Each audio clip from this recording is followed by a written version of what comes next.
अब बात आती है आगे की क्या रणनीति रखें। देखो आगे की रणनीति बहुत स्पष्ट है, मैं तो यही कहूँगा कि 2-3 दिन बढ़िया रेस्ट कर लो आप आराम से। और हालाँकि पेपर जिसका भी आप रेस्ट करने की स्थिति नहीं होती, फिर भी 2-3 दिन आराम से सोचिए और उसके बाद में फिर क्या करना है, फिर जैसे L1 के स्टूडेंट, तो L1 है, आपके पास में जैसे बीएड वगैरह नहीं है और आपके पास में क्या-क्या विकल्प और है।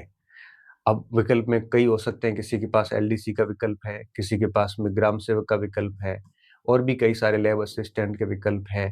तो इन सारे विकल्प में से जो भी आपके लिए बेस्ट होता है उसको आप आज़माइए और जिसमें भी सिलेबस आपके फ़ेवर का हो। अब आप कह रहे हो सर मुझे इंग्लिश आती नहीं, गणित बिल्कुल नहीं आती, विज्ञान नहीं आता इतना, फिर एलडीसी की तरफ जाने की कोई ज़रूरत नहीं है। आपको लगता है कि वीडियो का सिलेबस मेरे काफ़ी टच में है और उसका सिलेबस काफ़ी मेरे लिए फ़ेवर में है, तो आप वीडियो की कर लीजिए। आपको लगता है कि मेरी लैब असिस्टेंट की बढ़िया की हुई है, उसका सिलेबस, तो कुल मिला के राजस्थान पुलिस भी हो सकता है। बहुत सारी भर्तियाँ इस समय आने वाली साल भर में। आप सारी भर्तियों के सिलेबस देखिए और उसके बाद में तय कीजिए कि इसमें से कौन-सा सिलेबस है जो आपके फ़ेवर में है और L1 के सिलेबस के काफ़ी निकट है। उस सिलेबस को उठाइए और उस भर्ती की तैयारी शुरू कर दीजिए।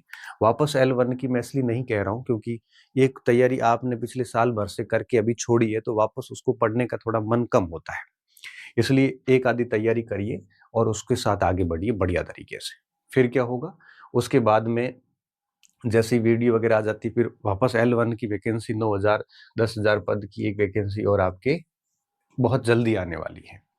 जो हो सकता है 27 में मिड में वो एग्ज़ाम भी करवा दें। तो कुछ बच्चे, तो मैं तो ये कहूँगा कि जैसे वीडियो वगैरह हो जाती है, तो उसके बाद में वापस आप है वो L1 पे भी लग सकते हैं।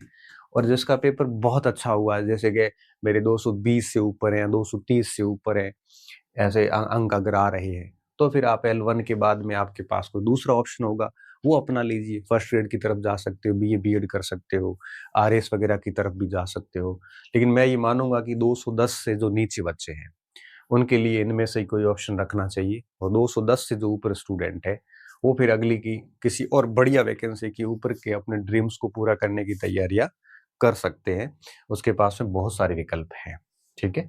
अब जैसे L2 के स्टूडेंट हैं, जिनके पास में बीएड किया हुआ है, अब उनके लिए सिंपल सा पॉइंट है, उनके सामने आज फर्स्ट ग्रेड की वैकेंसी है, उनके सामने सेकंड ग्रेड की वैकेंसी है, ठीक है? ये 2 वैकेंसी सीधी पड़ी उनके सामने। तो जिन्होंने इसमें से कौन-सा चुनना है, इसमें से जो भी उन्होंने पहले की है।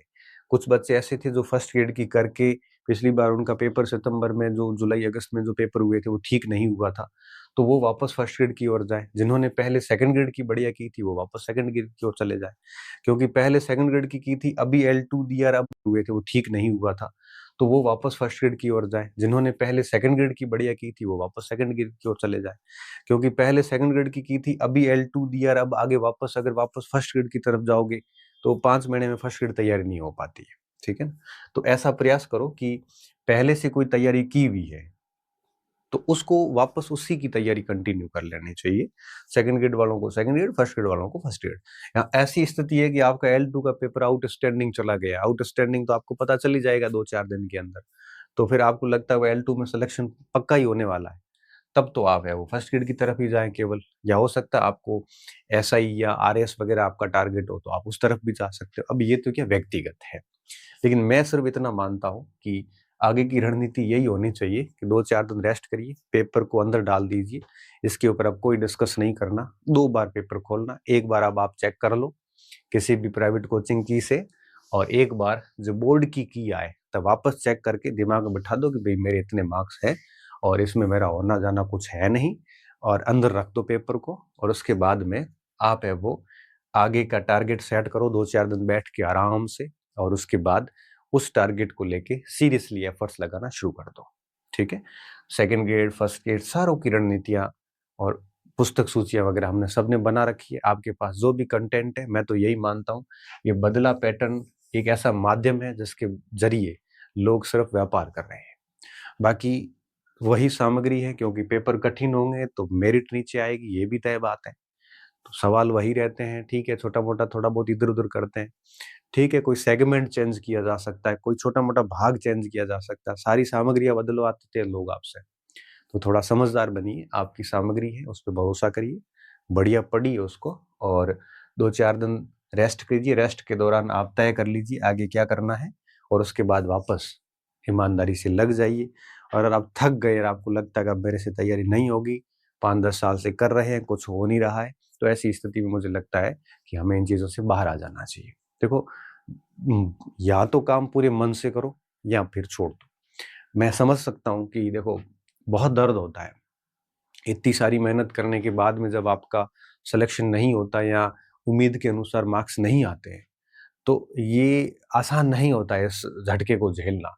लेकिन कड़वी सच्चाई यही है कि इस समय जो हुआ है वो आपको स्वीकार करना पड़ेगा।